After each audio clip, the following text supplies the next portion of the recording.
നമസ്കാരം. ഇസ്രായേലിന് ഇറ്റലിയുടെ വക 8ന്റെ പണി. അപ്രതീക്ഷിത ആക്രമണത്തിൽ ഭയന്ന് നെതന്യാഹു. നമുക്കറിയാം, ഇസ്രായേലിനൊപ്പം നിലയുറപ്പിച്ചവരാണ് യൂറോപ്പുകാർ. പ്രതിസന്ധി ഘട്ടങ്ങളിലൊക്കെ വർഷങ്ങളായിട്ട് കൂടെ നിൽക്കുന്നവരാണ്. എന്നാൽ ഈ അടുത്ത കാലത്ത് യൂറോപ്പിൽ ചില എതിർസ്വരങ്ങൾ ഉയരുകയാണ്. ഇസ്രായേലിനൊപ്പം നിന്നാൽ മാനവ സമൂഹം എതിരാകുമെന്ന ആശങ്കയുണ്ടാകും. ഇസ്രായേലിനും ബെഞ്ചമിൻ നെതന്യാഹുവിനും എപ്പോഴും പിന്തുണ നൽകിയിരുന്ന ഇറ്റലി ഒടുവിൽ കളം മാറി കളിക്കാൻ തുടങ്ങുന്നു. 8ന്റെ പണി ഇസ്രായേലിന് കൊടുക്കാൻ പോകുന്നു. അപ്രതീക്ഷിതമായിട്ടുള്ള ആക്രമണത്തിൽ നെതന്യാഹു ഭയന്നു പോകുന്നു. ഇസ്രായേലുമായിട്ട് അകലം പാലിക്കുവാനാണ് ഇറ്റലിയുടെ തീരുമാനം. പ്രധാനമന്ത്രി ജോർജിയ മെലോനി ഇസ്രായേലുമായിട്ടുള്ള പ്രതിരോധ കരാർ റദ്ദാക്കിയിരിക്കുന്നു. ഇസ്രായേലുമായുള്ള എല്ലാ വ്യാപാര പ്രതിരോധ കരാറുകളും റദ്ദാക്കണമെന്ന് യൂറോപ്പിലെ പല രാജ്യങ്ങളും ആവശ്യപ്പെടുന്നു. ലെബനനിൽ കഴിഞ്ഞ ദിവസം നടന്ന സംഭവങ്ങളാണ് ഇസ്രായേലിന് ഇങ്ങനെ ഒരു തിരിച്ചടി ലഭിക്കാൻ കാരണമെന്ന് പറയട്ടെ. 2023 ഗാസയിൽ ഇസ്രായേൽ തുടങ്ങിയ ശക്തമായിട്ടുള്ള ആക്രമണമാണ് യൂറോപ്പിനെ മാറ്റി ചിന്തിക്കാൻ പ്രേരിപ്പിച്ചത് എന്നുള്ളതാണ്. കുട്ടികളെയും സ്ത്രീകളെയും ഉൾപ്പെടെ കൊലപ്പെടുത്തുകയും ആശുപത്രികളും സ്കൂളുകളും എല്ലാം തകർക്കുകയും ചെയ്ത സംഭവം, അല്ലെങ്കിൽ ആ ആക്രമണം സ്പെയിൻ, ഫ്രാൻസ്, ബ്രിട്ടൻ, അയർലൻഡ് എന്നീ രാജ്യങ്ങളെ പരസ്യമായി ഇസ്രായേലിന്റെ എതിർചേരിയിലാക്കി എന്നുള്ളതാണ്. ഗാസയിൽ നടത്തിയ കൂട്ടക്കൊല, വെസ്റ്റ് ബാങ്കിൽ ഇസ്രായേലി കുടിയേറ്റക്കാർ ചെയ്യുന്ന ക്രൂരതകൾ, ലബനിലെ ആക്രമണം എന്നിവയെല്ലാം യൂറോപ്പിൽ വലിയ പ്രതിഷേധത്തിനാണ് ഇടയാക്കിയത് എന്നുള്ള കാര്യത്തിൽ തർക്കമില്ല. വ്യാപാര പ്രതിരോധ കരാറുകൾ ഒപ്പുവെക്കുമ്പോൾ യൂറോപ്യൻ രാജ്യങ്ങൾ പ്രധാനമായിട്ടും ശ്രദ്ധിക്കുന്ന ഒന്ന് ആ രാജ്യത്തെ മനുഷ്യാവകാശമാണ്. ഇവിടെയാണ് ഇസ്രായേലിന് മാർക്ക് കുറഞ്ഞത്. അത് ഞാൻ ആദ്യം സൂചിപ്പിച്ച പോലെ പിഞ്ചു കുട്ടികളെ പോലും കൊല്ലുന്നതിൽ ഒരു തരത്തിലുമുള്ള മാനുഷിക പരിഗണന നൽകാത്ത ഒരു വ്യക്തി. ഇയാൾ മനുഷ്യനാണോ മൃഗമാണോ ചെകുത്താനാണോ എന്ന് ചിന്തിക്കുന്ന തരത്തിലുള്ള വ്യക്തി. അതാണ് ഇസ്രായേലിന്റെ നേതാവ് നെതന്യാഹു. ഇസ്രായേലും ഇറ്റലിയും തമ്മിലുള്ള പ്രശ്നം എന്ന് പറയപ്പെടുന്നത് ലെബനനിൽ UN സമാധാന സേനയുടെ ഭാഗമായിട്ട് ഇറ്റലിയുടെ സൈന്യം നിലയുറപ്പിച്ചു. ഇവർക്ക് നേരെ ഇസ്രായേൽ സൈന്യം ആക്രമണം നടത്തിയതാണ് സംഭവങ്ങളുടെ തുടക്കമെന്ന് പറയപ്പെടുന്നു.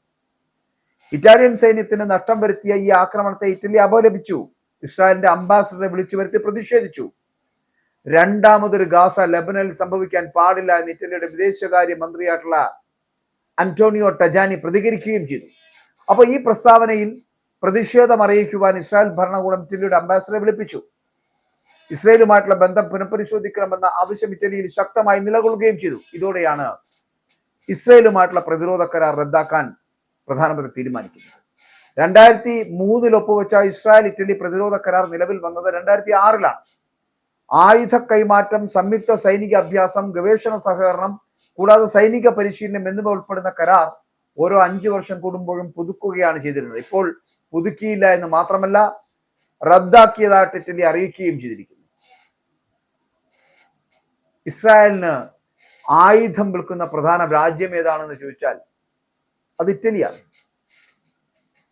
ഗാസയിൽ ആക്രമണം തുടങ്ങിയ വേളയിൽ ഇവർ ഇസ്രായേലിന് ആയുധം നൽകുന്നത് നിർത്തിവെച്ചിരുന്നു. ഇതോടെ ഇസ്രായേലിന്റെ ആയുധപ്പുര വെല്ലുവിളി നേരിടാൻ തുടങ്ങി എന്നുള്ളതാണ്. ഈ ഇറ്റലിയുമായി ചേർന്നുള്ള ഇസ്രായേൽ അസോസിയേഷൻ കരാർ റദ്ദാക്കണമെന്ന് ചില യൂറോപ്യൻ രാജ്യങ്ങളടക്കം ആവശ്യപ്പെടുകയും ചെയ്തു.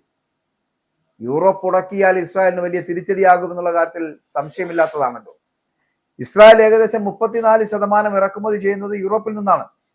ഇസ്രായേലിന്റെ 28% കയറ്റുമതി യൂറോപ്പിലേക്കാണ് പോകുന്നത്. അപ്പോൾ ഇതെല്ലാം നിലച്ചാൽ ഇസ്രായേൽ സാമ്പത്തിക ഞെരുക്കത്തിലേക്ക് നീങ്ങും.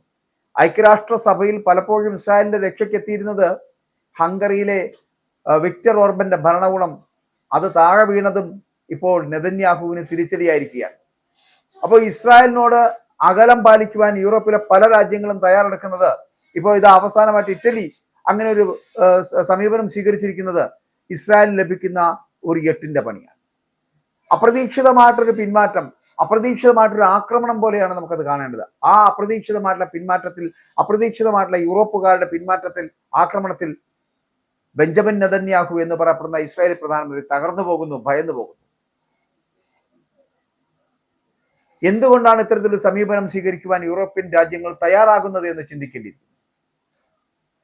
പിഞ്ചു കുട്ടികളോടും സ്ത്രീകളോടും കരുണയില്ലാത്ത പ്രവൃത്തി കാണിക്കുന്ന ഒരു വ്യക്തി, ചെകുത്താൻ എന്ന് പേരിട്ടിരിക്കുന്ന ആളായി ബെഞ്ചമിൻ നെതന്യാഹു മാറുമ്പോഴാണ് ഇസ്രായേലിലെ ഒറ്റിക്കൊടുക്കുവാൻ അല്ലെങ്കിൽ മാറ്റി നിർത്തുവാൻ, മാറ്റപ്പെടുത്തുവാൻ, അവരിൽ നിന്ന് അകലം പാലിക്കുവാൻ എല്ലാ യൂറോപ്യൻ രാജ്യങ്ങളും തീരുമാനിച്ചു. ഇവിടെയാണ് ഇറ്റലി അവസാനം ഒരു പണി കൊടുത്തിരിക്കുന്നത്. ഇതുപോലെ തന്നെ പല രാജ്യങ്ങളും ഇവരുമായിട്ട് അകലം പാലിക്കുന്നുണ്ട്. പലർക്കും ഈ രാജ്യങ്ങളോടൊപ്പം, അല്ലെങ്കിൽ ഇപ്പോൾ സ്പെയിൻ ആവട്ടെ, ഫ്രാൻസ് ആവട്ടെ, ബ്രിട്ടൻ ആവട്ടെ, അയർലൻഡ് ആവട്ടെ എന്നീ രാജ്യങ്ങളൊക്കെ, യൂറോപ്യൻ രാജ്യങ്ങൾ പലതും ഇസ്രായേലിൽ നിന്ന് പിന്മാറ്റം നടത്തുന്നു, ഇസ്രായേലിനെ ഒറ്റപ്പെടുത്തുന്നു. മാത്രമല്ല ഇസ്രായേലിന്റെ അല്ലെങ്കിൽ ബെഞ്ചമിൻ നെതന്യാഹുവിന്റെ പ്രവർത്തികളോട് ഒരു തരത്തിലും അംഗീകരിച്ച് മുന്നോട്ട് പോകുവാൻ കഴിയില്ല എന്ന് പറയുന്നു. അപ്പോൾ ഇവിടെ ഇസ്രായേൽ ഒറ്റപ്പെടുകയാണ്. ഇനി ഇറാന് ഇസ്രായേലിനെ തകർക്കാൻ കുറച്ചുകൂടി എളുപ്പമാകും. നെതന്യാഹുവിനെ വകവരുത്തുക എന്നൊരു ലക്ഷ്യത്തിലേക്ക് ഇറാൻ നടന്നെടുക്കും.